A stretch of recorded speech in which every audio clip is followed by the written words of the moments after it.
নমস্কার, গল্পশৈলীর সাথে চ্যানেলের আরো একটি মজার গল্পে সবাইকে স্বাগত। আজকের গল্প লেখক জসিমউদ্দিনের লেখা মাঝি ও পণ্ডিত। পণ্ডিত মশাই পদ্মা নদী দিয়ে নৌকো করে বাড়ি যাবেন। মাঝ নদীতে দেখতে পাওয়া নৌকোটি হাঁক পেরে ডাকলেন পণ্ডিত মশাই। নৌকোটি ঘাটের কাছে এলে অতি সন্তর্পণে পণ্ডিত মশাই গিয়ে বসলো নৌকোর ওপর। নৌকো চলতে শুরু করলো পণ্ডিত মশাইয়ের বাড়ির উদ্দেশ্যে। বহু দূরের পথ, একা একা কথা না বলে পণ্ডিত মশাই মোটেও থাকতে পারেন না। তাই মাঝিকে জিজ্ঞেস করলেন, আচ্ছা মাঝি, তুমি ইতিহাস পড়েছ? মাঝি নৌকো বাইতে বাইতে উত্তর করলো, একে না কর্তা। পণ্ডিত মশাই বড়ই অবাক হলেন। আচ্ছা বলো কি মাঝি, তুমি ইতিহাস পড়নি? ইতিহাসে আগেকার দিনের রাজা বাদশার কথা, কত যুদ্ধ বিগ্রহের কথা লেখা থাকে। আগেকার দিনের লোকেরা কিভাবে চলতো, কি করতো, আরো কত কি ইতিহাস পড়ে জানা যায়। তুমি এর কিছুই জানো না? মাঝি বিনয় করে বলল, না কর্তা, আমি মুখ্য সূক্ষ্ম মানুষ, আমি সব কিছুই শিখিনি। খানিক যেতেই পণ্ডিত মশাই আবার জিজ্ঞেস করলেন, আচ্ছা মাঝি, তুমি ভূগোল পড়েছো?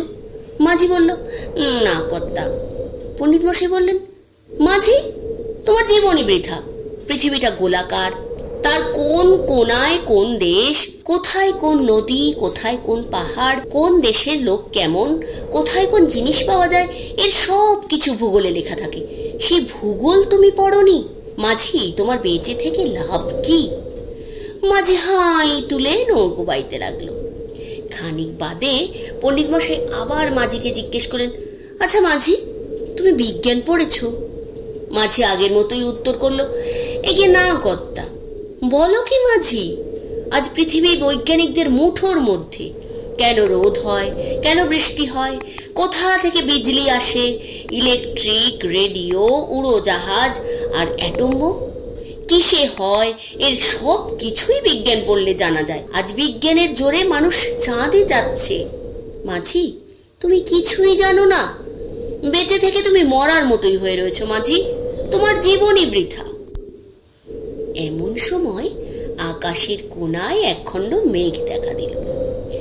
ঝড় হয়। নৌকো তখন প্রায় পদ্মা নদীর মাঝখানে। ঝড়ের আগে কিনারায় আসবার কোনো জো নেই। মাঝি তখন পণ্ডিত মশাইকে জিজ্ঞেস করলো, পণ্ডিত মশাই, আপনি সাঁতার জানেন?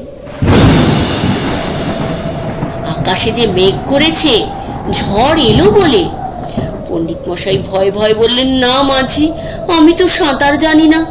তখন মাঝি বলল, আমি ইতিহাস জানি না, আমি ভূগোল জানি না, বিজ্ঞান জানি না, এজন্য আমার জীবন বৃথা বলছেন পণ্ডিত মশাই।